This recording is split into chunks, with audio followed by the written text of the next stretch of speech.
I come home from work sometimes. I come home from my job.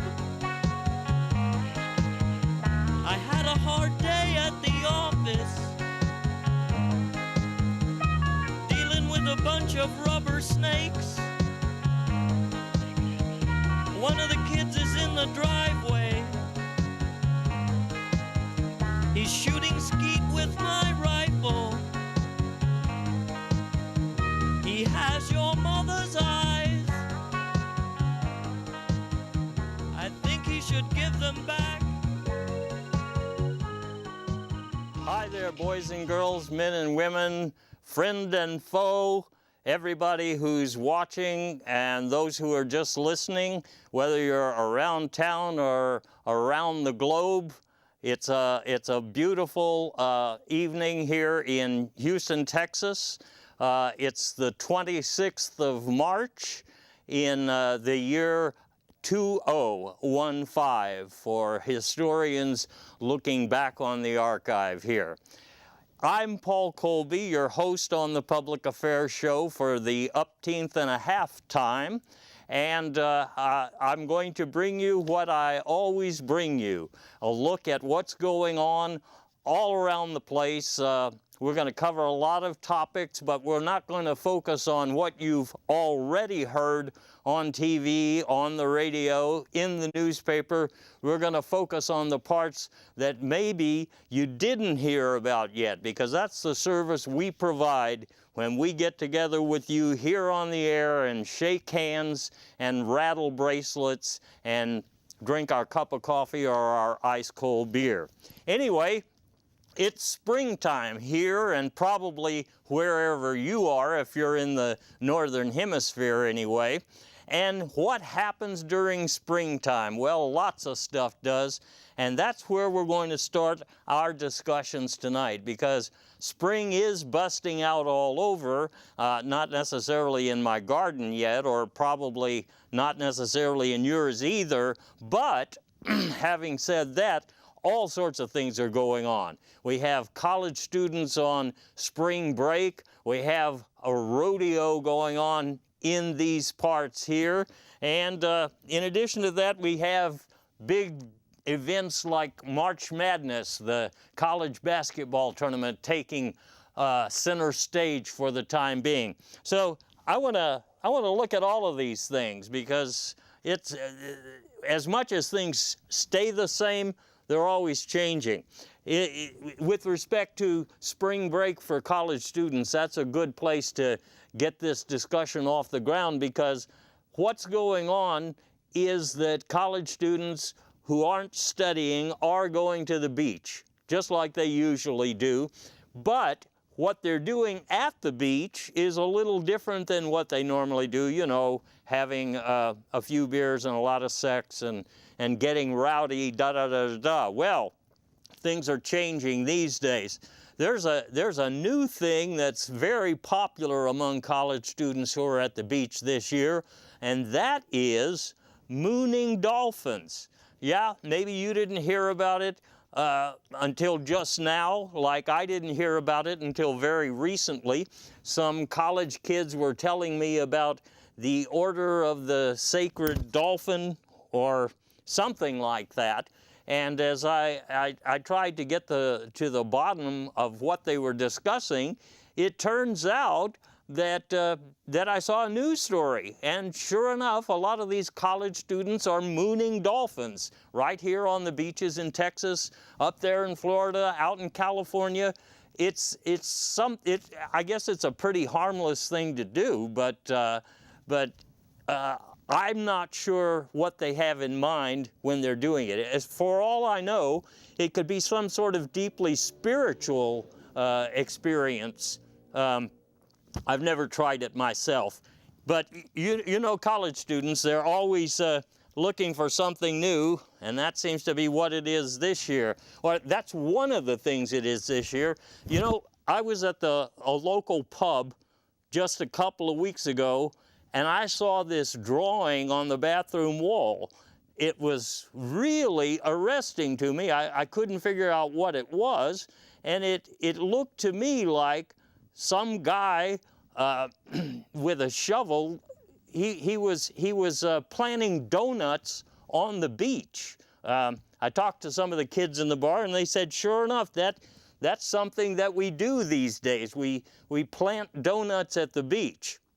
In my day, you would probably have been arrested for doing something like that. But yeah, I was out there this week looking at activities on the beach, and sure enough, shovels were everywhere and donuts were everywhere. I don't think you can grow a cash crop of donuts, so I'm not sure what they have in mind.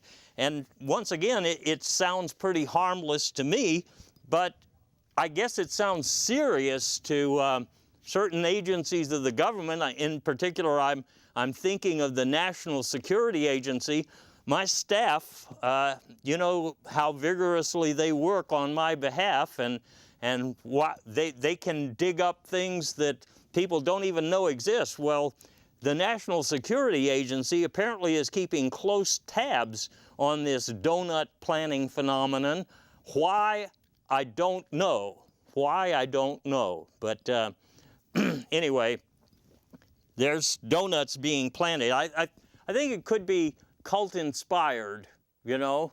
I think it could be something having to do with a paleo diet and needing food that's hundreds of years old or thousands of years old or something like that.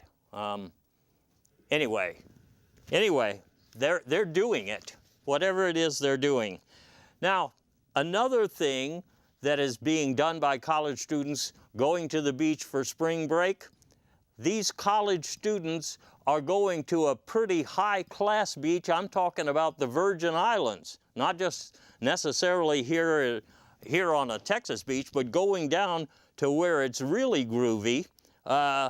In the Virgin Islands, I didn't know anything about this. College students can get a pretty good ride down there, a free ride, I want to say, because they go down there and do jury duty, and they're taken care of. They're having a vacation while they're working. Now, why would something like that even be going on, you have to wonder?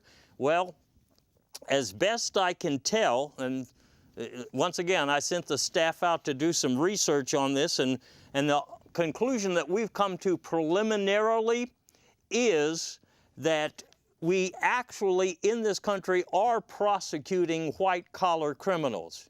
We are prosecuting them, but there's an agreement in place, a sort of a gentleman's agreement, and that is that we don't want to be prosecuting them right here in full view, so we do all of this kind of dirty trial work over in the Virgin Islands. And we get college students to sit on the jury, I guess, because the white-collar criminals think they'll get a better outcome that way. That's all I can tell. Anyway, that's what I think. If I find out more, I'll let you know about it. But so much for spring break. So much for spring break. Another big event, of course, is the rodeo in town here in Houston over the last couple of weeks. And rodeos are always a big adventure, but like every other entertainment sort of venue, the rodeo is always wanting to expand into new areas. And for example, this year, you'll notice that they've been offering these events I have never seen before. Bareback yodeling and bull whispering, the team tractor push, frog roping, and even nude barrel racing. Now, when I was out at the rodeo, I wanted to get some pictures, you know, some video of this so that I could show you. Unfortunately, I thought I was getting real good coverage on this, but I don't have any video. But on the bareback yodeling, this is an event.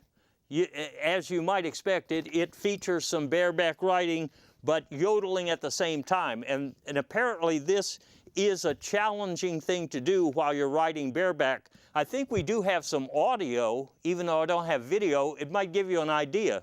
Do we have that audio? Yodel, yodel. Oh, oh, whoa, whoa, whoa. Oh, yodel. Yeah, so you can see not everyone is going to be able to do something as tricky as that. The people I watched were pretty good, but none of them could stay on the horse and yodel for more than about 10 seconds. So that might be something I'll practice in my backyard for next year's rodeo. Maybe I can be in the event.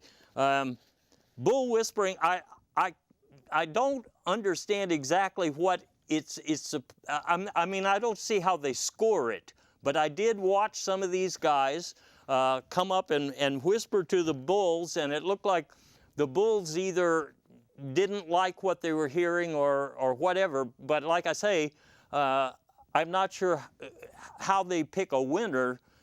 I do have some audio of it, though. I can play you. This is a guy actually whispering to one of the bulls. Listen to this. Bull, I'm gonna tell you one more time. Put your hooves back on and get out there on the stage. We haven't got all day. See what I mean? Most of the bulls didn't seem to enjoy being whispered to, but I guess it was pretty cinematic. I mean, the audience response to it was just a little bit short of overwhelming, but it was in the right direction. So I'm sure they're going to do this again. They might whisper to any number of animals. I don't have any video of the team tractor push, and I'm sorry about that, because you've seen tractor pulls before, but when they have a dozen or so guys trying to push it uphill, that is one entertaining event. And so was the frog roping, because, you know, when you're roping something big, no problem. It's just kind of, you know, I'm good with a lasso, I throw it out there, and the thing about the frogs, they move pretty fast, but they're tiny, squirmy little guys, you know, these, so, and another thing, I don't understand the scoring exactly, but I know that they deducted points when the riders accidentally stepped all over the frogs, you know, then their scores go down. But I think I could do the frog roping with enough practice. I've been, you know, chasing roaches around my house here the last couple of weeks, and so I have a feel for it. And finally, of course, we had that the nude barrel racing, and you've seen barrel racing before, and it was advertised as being nude barrel racing, but since the people are in the barrels, I couldn't actually tell, you know, very much of anything. I think they're just trying to make events more salacious, some of them, you know, kind of following the guidance of TV specials, you know, that are essentially salacious.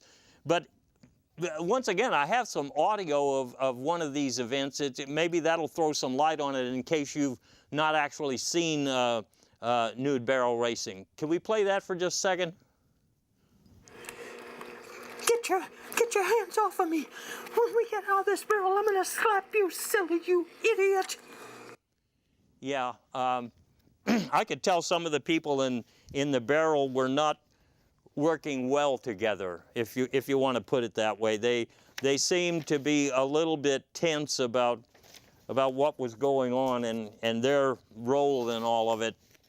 Anyway, what can I say? The rodeo is always exciting, but for all of these reasons, it was much more exciting this year. And if you missed it, I'm sorry about that, and I wish I did have more video to show you all this exciting stuff. So, spring break for kids, rodeo for adults and children, and of course basketball fans are really in heaven right now because we've got March Madness going on. You have the best college basketball teams in the country getting together, starting with 64 of them, moving down the line until you've got the Final Four coming up in a couple of weeks. This is a good tournament like they always are. You know, if you're a round ball fan, I'm sure you're enjoying it, but there's a couple of things you might not know or you might not have noticed. One is about the venues. for rounds 1 and 2, in case you didn't notice it because you were just watching it on TV, well, the whole thing was going on out at sea. In fact, it was going on aboard the ocean liner SS Rooster Money. Now, this is a really big vessel, the Rooster Money. I am told that it is so big that it's about the size of 4 football fields. And as a matter of fact, there are 2 football fields on it, along with, I think there was also, in addition to the basketball teams, there was a bunch of college students on spring break, because this is a great place from which to moon dolphins, you know. So anyway, on this large ship for rounds 1 and 2, all of the games were played there, and one of the things I found out is that they have lots of restaurants on the SS Rooster Money, including what is said to be the largest Canadian food buffet in these United States. I'll be dadgum. I was kind of in the mood for some Canadian food myself recently, and that's when I found out about it. But well, anyway, the first 2 rounds, like I say, were out at sea, but the next 2 rounds that are going on this week, those are going to be literally, excuse me, out of this world. And when I say out of this world, I mean on the International Space Station. You may not have noticed that this year, for example, the Professional Golfers Association has started holding some of their biggest tournaments up there in the sky, in orbit, on something even bigger than the Rooster Money, this International Space Station. A lot of people don't know that the space station is so big that it's about equal to 2 Pittsburghs. It's that big. Did you know that? Well, it is that big, and up there, March Madness rounds 3 and 4 are taking place at the moment, and I can hardly wait to see the results. And right at this point, I can't tell you where the Final Four is going to be, but my staff is trying to find out, because right now it's considered a top secret where they're going with this. Now, as for the tournament itself, a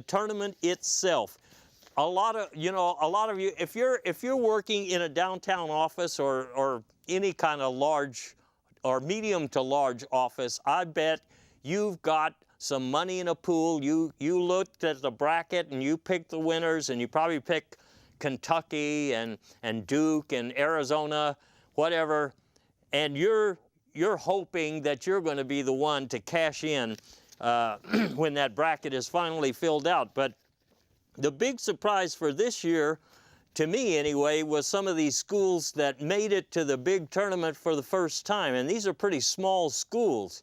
For example, on one of the brackets here that just concluded, we had Bruno College. You may know Bruno College from some of the research projects they do. Bruno Community College, I should say. They didn't even have a basketball program this year until they signed up 5 more students, and it turned out to be a really great idea. Kanye East, what can I say about them? Kanye East says it all for themselves. I mean, and they say it pretty loudly. And then, of course, there was South Carolina University for Men, Boys, and Girls, Scumbag, some call it. And Scumbag pulled off a kind of surprise victory there against Kanye East.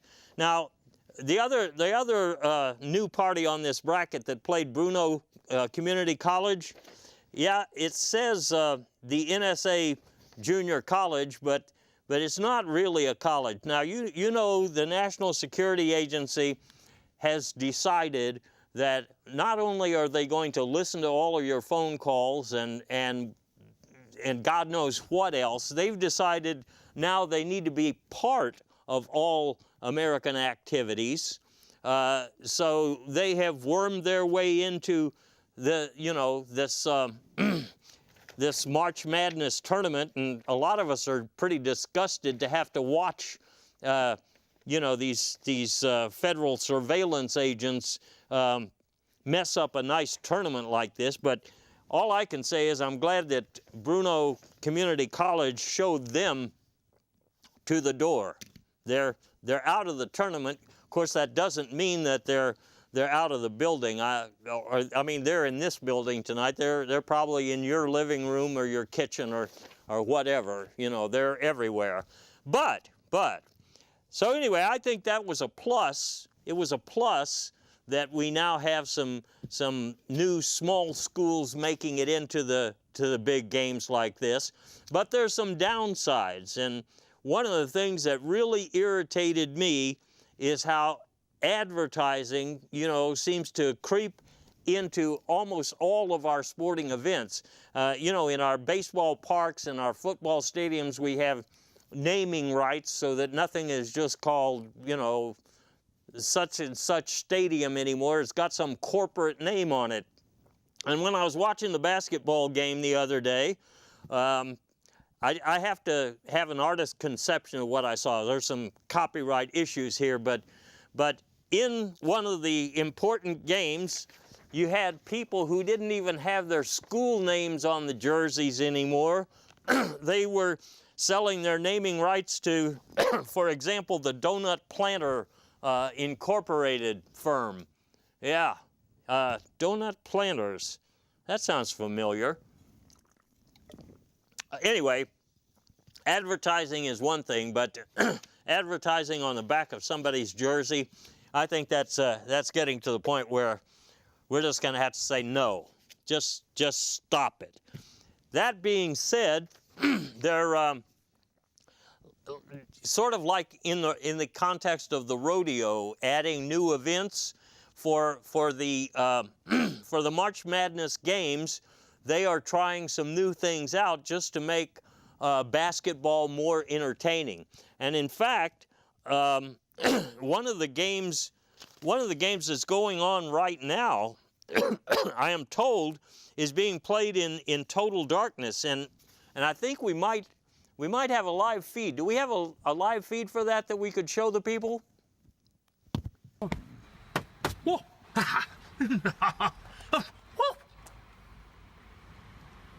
Well, I guess in total darkness you kind of lose something, but I guess both teams are at a disadvantage when it comes to a game like that. So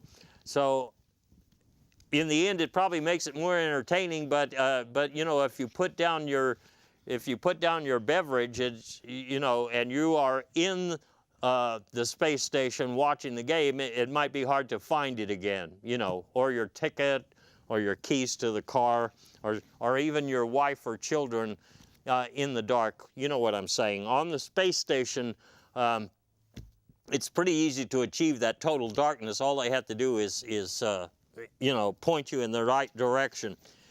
So, like I say, spring busting out all over with all sorts of interesting things going on right now, and the April showers haven't even hit yet, or have they? Yeah, I guess some of the March showers were actually early April showers. But enough of that. One of the things we talk about a lot on these get-togethers we have is things that are going on TV, and particularly TV news, because I have a lot of complaints about them. I know some of you have plenty of complaints of your own too, but I think there are some things going on lately on TV that are kind of promising. The weathercasts that I've seen lately, not only, and this is mostly on my local channels, I don't watch the big weather stations, but on my local station, not only do they give you a 7-day forecast for, so that you can plan your next soccer outing or something, but they also are beginning to tell you when to expect chemtrails to be sprayed over your home. And the thing about this is, just because you know the chemtrails are coming, you can't do very much about it. But I know there are a few people that actually enjoy the chemtrails. I mean, they can't afford to take their kids out to something exciting like the rodeo or the March Madness, so they they just get them out of the house to watch the chemtrails. So for those people, I guess it's a plus, and for people like me who want to stay inside while they're spraying, that's also useful. Now, another complaint, you've heard me voice this complaint, well, almost every time we get together, and that's reporters who can no longer do investigative reporting. All they actually do is they are handed some kind of a story by, say, a Department of Defense guy or a Commerce Department guy or who wants something read on the news, and they read it. And sometimes I think they even know that the stuff they're reading is ridiculous. Well, one thing that they are doing now is wearing tinfoil hats. Tinfoil hats. Can we run? Yeah. Let's run. Anderson, on the basis of listening to all of my sources and doing some research on my own, I can tell you this is the most dangerous threat I have ever seen in my entire life since last week. So you see, when the guy reads a report with a tinfoil hat on his head, then he's pretty much telling you that he doesn't believe it either. And I think it's long since time that we took that approach, because most of the time you don't believe what they're saying, and you probably think that they don't believe it, but you can't ever tell with some of these reporters. So anyway, I'm sitting on the sidelines wondering if it's going to work out, and I've seen a lot of tinfoil hats this week, I have to tell you that. Another thing, especially on local news. Now, a lot of people don't like to see a bunch of tawdry is the word I was looking for.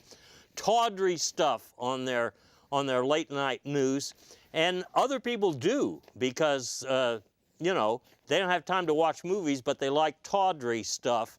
So a lot of stations now are giving you a sanitized version of a story on the local news, you know, at 10 or 11 o'clock, but they're also sending you to the website so that you can watch the more salacious version.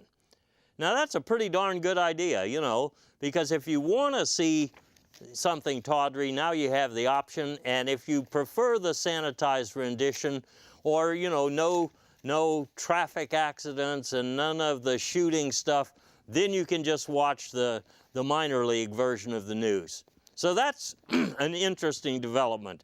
Now, I've also seen a whole lot more public service announcements lately, and generally I think it's good that a station has to have public service announcements as well as commercials, which you get pretty tired of, you know. And so I usually watch them until I have them memorized, but a couple of them that are out there right now, well, let's be honest, they confuse me. I don't know if you've seen the one, well, I bet you have, the one about the white stuff. Here's what that looks like. Every day, millions of children go without cauliflower. Once the mainstay of the North American diet, it is now consumed almost exclusively by the wealthy in this country. In fact, if you're like most of us, your children have to get by on a diet consisting largely of cheeseburgers that they actually detest. But it doesn't have to be that way. You can make the wrong people happy simply by dressing up in a Santa Claus costume and singing folk songs from a long past era. If you want to know how you can help, why not contact More of the White Stuff at the number listed on your screen. You know what, folks? I have contacted more of the white stuff because I didn't quite understand, and I thought there were some inconsistencies and inaccuracies in this little presentation. Now, sure, like everybody else, I recognize that cauliflower is getting expensive.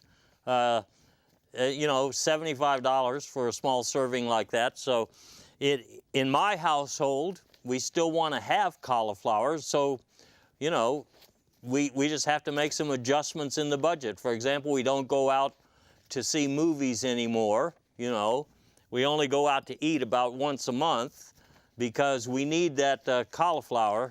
And and so we make a few, you know, sacrifices so that we can still get it. But, you know, in my day, it wasn't really a mainstay of the diet, even when it was cheap. I think we used to only have it in my family growing up on the vernal equinox, and sometimes for Easter Sunday, I think, we would have cauliflower, but it wasn't the mainstay of the diet. So I'm not sure what's up there. Once again, I have some of my staff is investigating what this is all about, because we think the money that you give more white stuff is probably going somewhere else. And here's another one I don't get. This is one that's talking about rural adventurism. And even though I grew up in a small rural area, there was nothing adventurous about it. Have a look at this. By far, the biggest threat to rural adventurism is having a bunch of fancy buildings in big cities with fancy chairs that no one is sitting in. It makes us look like a nation of disinterested Plutarchs. But you can do something about it. Sit down and shut up. You know, I think that's got to be some sort of a coded message. I'm not sure who out there understands what this code means, but I've been in a lot of buildings with fancy chairs, and invariably people are sitting in them. Sometimes it's people who don't have fancy chairs in their own homes, so they just visit these modern buildings and go sit in the chairs for a while. I saw some earlier this week watching the March Madness games in these downtown buildings. But anyway, I'm still reading up on what rural adventures I may have missed when I was growing up. So that's it. That's all of that to say that there are some changes going on in TV news reporting, and they're intriguing. I mean, it shows that we have a moving target to look at, but I'm not sure if I feel any better or any safer ultimately as a result of it. And speaking of feeling safe, I guess we need to talk about national insecurity, because we always do. It's not national security anymore. Those kind of issues have given way to the big wave of national insecurity, where people worry about anything. They're worried about threats. They're worried about, well, I mean, just living in their own communities peacefully. I mean, it wasn't that long ago we had a story on the national news about Secret Service agents crashing into the White House.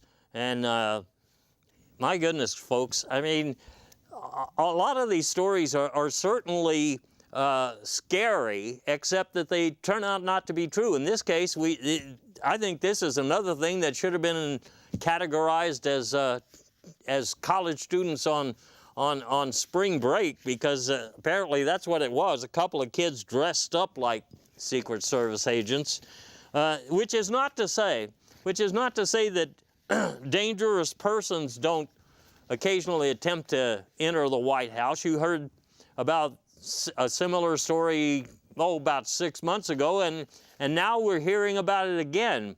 A guy a guy named Rafael Edward Cruz is a dangerous man attempting to enter the White House, but in this case, he's doing it through a nominally acceptable practice, which is running for president. And Ted Cruz did announce this week that he's running for president. My goodness. He comes from Texas, so what that usually means is that about half of us here are excited and the other half of us are embarrassed. And you know which of those groups I'm in. Ted is not for everybody, and Ted's politics are not for everybody. As a matter of fact, he's pretty darn conservative, but it's not just that he's conservative, he's also almost aggressively, overly aggressively anti-science. I mean, he's one of those, you know, climate denier for one thing, but just generally anti-science in my book. And some people wonder how did a guy like this come to be thinking the way he does? Because, you know, when a guy runs for president, people are going to psychoanalyze, and I'm going to help you psychoanalyze this guy. Because I know some of the things that he's been reading. We did a little, you know, research. We checked his own personal library to see what makes him tick. One of the things I think he was strongly influenced by is that book by Nash Fume on Donut Science. Donut Science, which is about remaking the world with rooster money. I think rooster money is governing a whole lot of the things that are going on in the country today. I wouldn't say remaking it; they're attempting to remake it. But Donut Science, I wonder if Ted's been out on the beach with some of the college students planning science. Anyway, he's also, I know, been strongly influenced by a wise man whose name is Fender Worldview. Fender Worldview has written another important book, or important in some minds anyway, Money Talks and Science Listens. Now, he's talking about big money, of course, big money talk. I mean, he's not talking about spare change. You know, he's talking about big corporate money, and so, for example, I know he's got a lot of nice things to say about fracking, how it will, you know, how it'll restructure the earth, and well, he should be talking about earthquakes, but he's not. And he's talking about a lot of other pretty unscientific things, if you ask me. But one of the things that I think may have influenced Ted, and that most people don't know about, is actually a cookbook. It's a cookbook. It's called The Cuban-Canadian Candidate's Kooky Cookbook. And it's by the popular, well, in some quarters, very popular, Beverly Moosepecker. She's written several other cookbooks. I mean, I have some of them, but some of the recipes in this book are pretty, I'm looking for the right adjective. They're pretty startling. Well, anyway, recipes that I haven't seen in any other cookbook, and recipes that probably have influenced the way Ted wants to govern, if that's what he wants to do, is govern. Because you see, I'm not going to be able to tell you how I got this, but I have a video of one of the commercials, you know, campaign ads that Ted Cruz is working on right now. And I have the video. I don't have a video that has the audio on it, but I know what is in their draft version of what they're going to say. You may have seen commercials on public service ads on some networks talking about the oceans and so forth. and the need to protect them, well, Ted Cruz and his campaign are taking a different slant. So if we roll this video that we have been able to find, locate, acquire from their campaign, I can tell you basically what it's going to say. Do we have that video there? Hi, I'm River. Some people call me Old Man River, which is ridiculous because I'm only 14,000 years old. I used to be pretty clean, but now I'm full of sea otters. So there's no point in spending a whole bunch of money or having the EPA do a lot of work because I'm already filthy. It'll go something like that. So you see, what I'm saying is, that Ted is approaching everything from a completely different standpoint than most of us would, and not just conservative. So the question has been raised in some quarters about whether Ted Cruz is actually a natural-born citizen, because, you know, that's spelled out in the Constitution that to be president, that's what he's got to be, along with having been living here 14 years continuously and being of a certain age, et cetera, et cetera, et cetera. Now, you may recall in the past some similar discussions of whether somebody is qualified to run for president on the basis of being a citizen. John McCain, for example, he was born in the Canal Zone, you know, to his military parents. And there were questions raised when he ran for president about whether he was eligible. Fortunately for him, Hillary Clinton and Barack Obama sponsored a bill in Congress that simply said John McCain is a natural-born citizen. Some of you may not know that long ago, when Barry Goldwater ran for president, Barry Goldwater was born in Arizona when it was still a territory. It wasn't even a state. And of course, Barack Obama, well, even though he was born in Honolulu, unless you're way off the map, which is in this country, and so he would be a natural-born citizen. And even if he hadn't been born in Honolulu, his mother was a natural-born citizen, and so that makes him one. So we had a lot of hubbub before, but now it's coming up again since Ted Cruz is wanting to be president. So I thought I would instruct you in some of the arcana around this. Most of you don't have time to read, you know, legal rulings that have an impact on this, but I do. I have time to read some of this stuff, and you know, it is generally understood that if your mama is a citizen, then so are you. But there are some exceptions to this general rule. For example, there's a case decided in the Fifth Circuit, Guitar City Motors versus Moosepecker. You probably don't know it, but let me give you the essence of this one. The court says, while the presence of a trapeze artist does not on its face demonstrate irregularity, it can be assumed that a natural environment does not include same.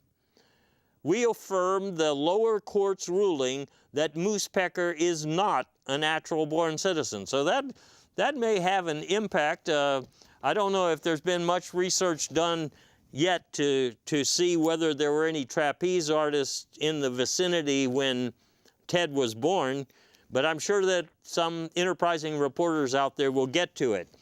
Another case that may impinge on this issue, Snack Food Ministry versus Lucy the Sailor Enterprises. Now this opinion is unpublished at the present time, but I've got the advanced text. In this one, the court says, we agree that natural-born is a term not well defined. Nonetheless, Canada is not where Americans are normally born, so we find appellant's claim deficient in establishing that Lucy is American first and Canadian only in showtime. Now, this is a case involving an entertainer, and so I mean it's not right on target, but it does have implications here. It does have implications. And interestingly, there's something else going on right now. This is going on in state court in Dallas. Right now, there's a case, Bruno Community College versus Bareback Yodelers. And in this case, among other things, the defense is alleging that a certain marine biologist eats 4 to 6 times a week at a Canadian food buffet, and so he can't be considered a true American.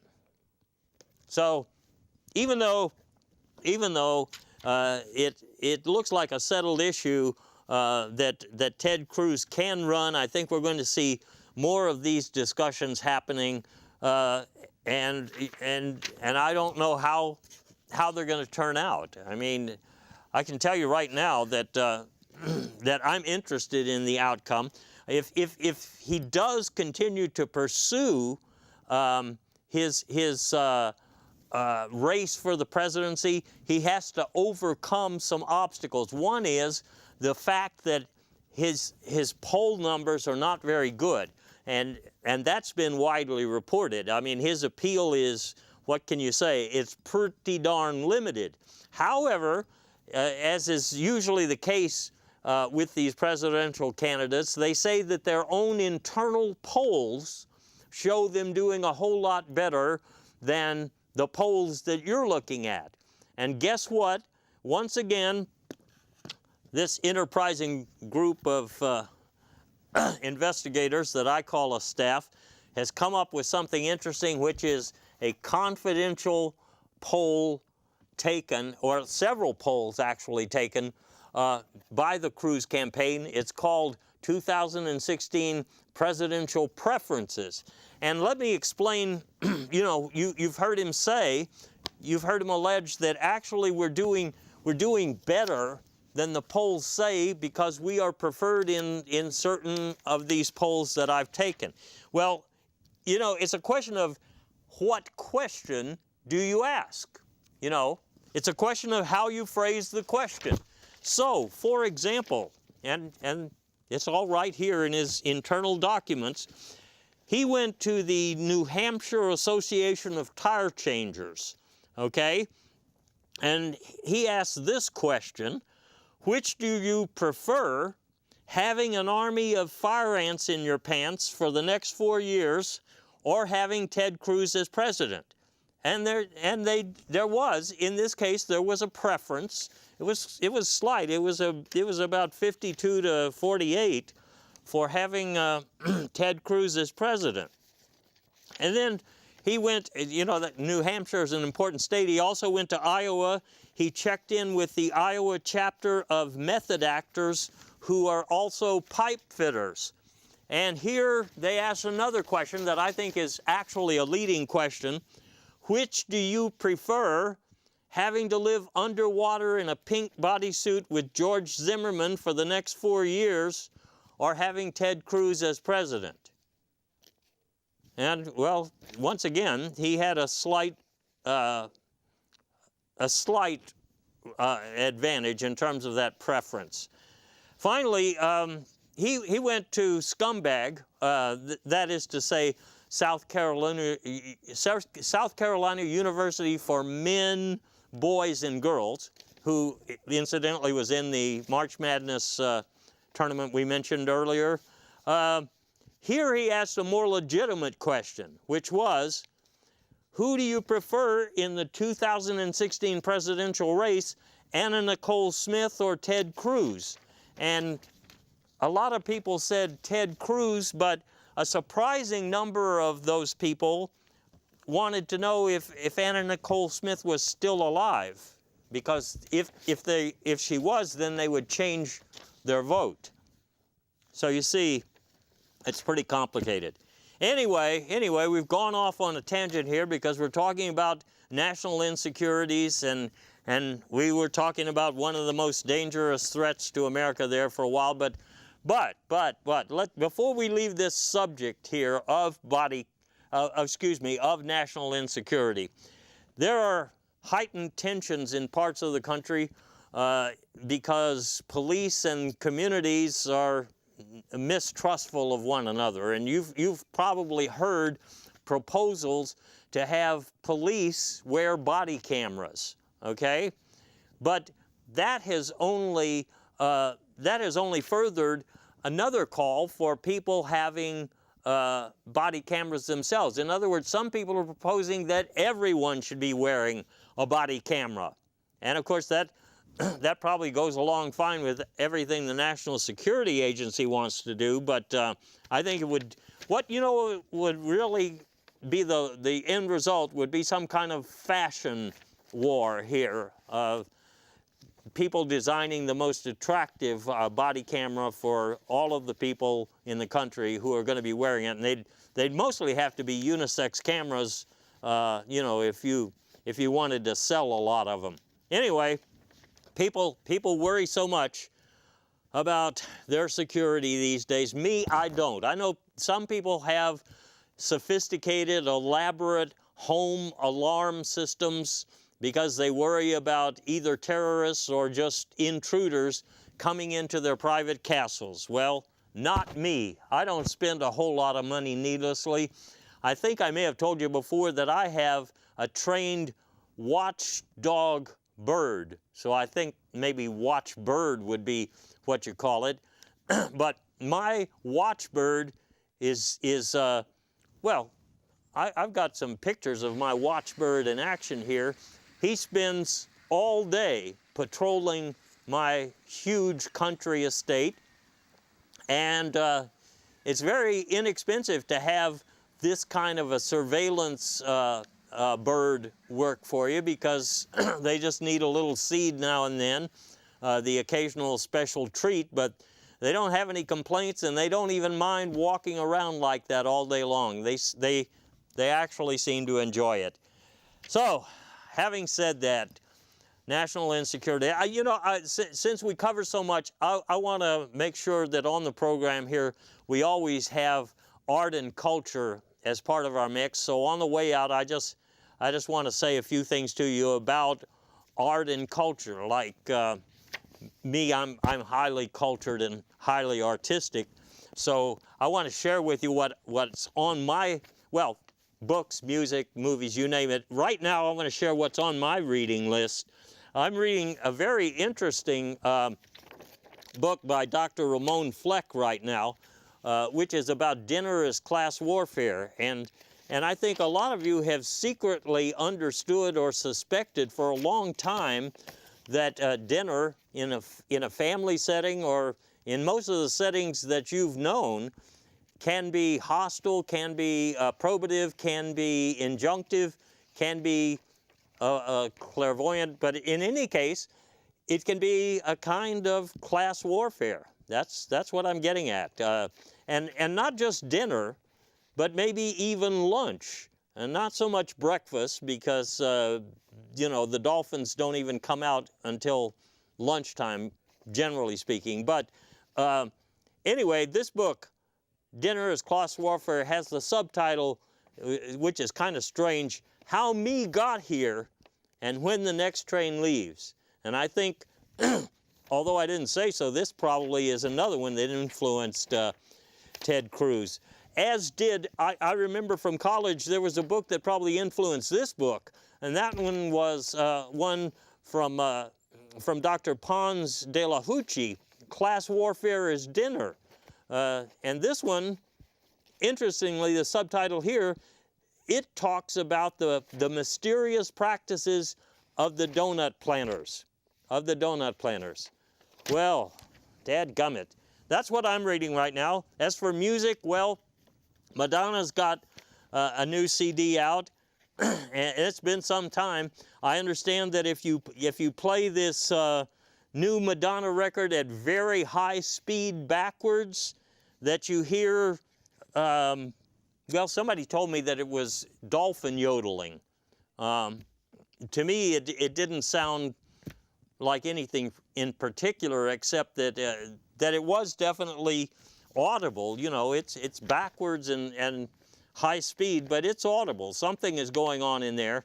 So I'm going to listen to it until I can figure out what she is actually saying.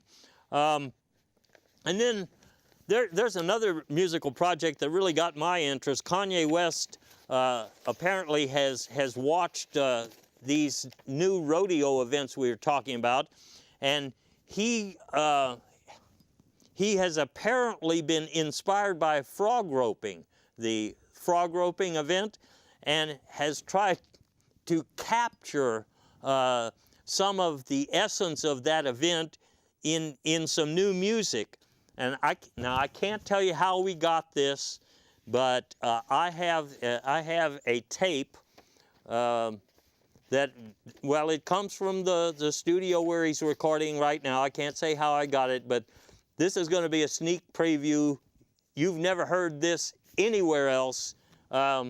This is what Kanye is working on right now. Hey, Frog. Y'all come on and get me now. Frog? Darn little squirming thing. Come on, Frog. Get with the program. You don't deserve this.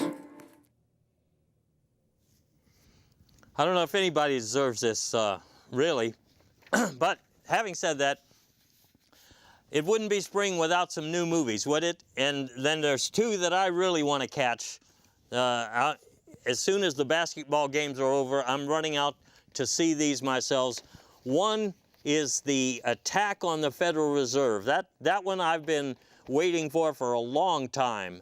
It stars Raphael Edward, and I think some of it was filmed right here in Texas and is based on a true incident. And then the other one that maybe will explain all of this this recent activity by the college students, to my satisfaction anyway, is the donuts at the end of town, because the subtitle says, "Now it can be told." And this one, of course, is highly intriguing to me because it's got music that was co-written by Beck and Kanye West, and it has that cookbook writer Beverly Moosepecker starring as Madonna. So how can you do better than that? I don't know. That's pretty tantalizing. Couple of blockbusters that I'm going to go see as soon as I have a little time. But as you can tell from what we've been discussing today, the staff and I have a whole lot to do. In the meantime, we have a whole lot of mysteries to unravel. And when we've unraveled them, I'll be back here to share the goods with you folks. So I hope you have a beautiful spring evening and a happy Easter, and we'll see you next time around. Bye for now.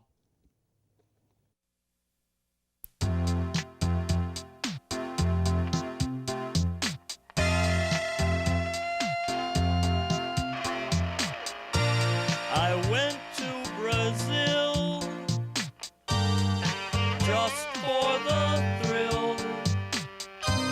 I saw a lot of Brazilians, thousands, possibly millions. I ignored the electric bill just for the thrill. When the lights went out in Georgia, my wife said, "Frank, I tried to warn you." My need for excitement was really compelling. I have other secrets I shouldn't be telling. I made a mountain out of a molehill just for the thrill. My psychiatrist was puzzled. He suggested I be muzzled. My need for excitement was really neurotic. He said I should dance with somebody